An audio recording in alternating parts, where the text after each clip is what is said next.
क्या इस तरीके के डिफिकल्ट कॉम्प्लेक्स क्वेश्चन को आप आसानी से कर पा रहे हो? क्या आपने कॉजेटिव वर्ब सही से पढ़ा है? अगर नहीं पढ़ा है तो अच्छे तरीके से पढ़ लो।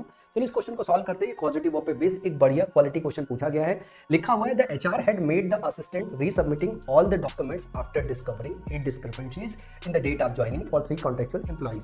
ध्यान से देखिएगा, अगर आप देखिएगा एक स्ट्रक्चर मिले कि कोई सब्जेक्ट हो, सब्जेक्ट क्या करे, मेड करे ऑब्जेक्ट को कुछ काम करने के लिए, मतलब यहाँ वापस से वर्ब आए।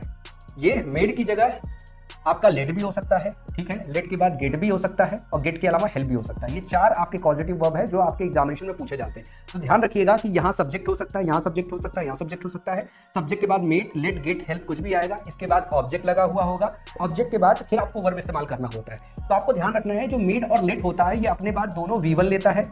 जो गेट है ये अपने बाद 2 + V1 लेता है। और जो आपका हेल्प है ये V1 भी लेता है, ये 2 + V1 दोनों में से कुछ भी इस्तेमाल कर लो, दोनों सही होता है।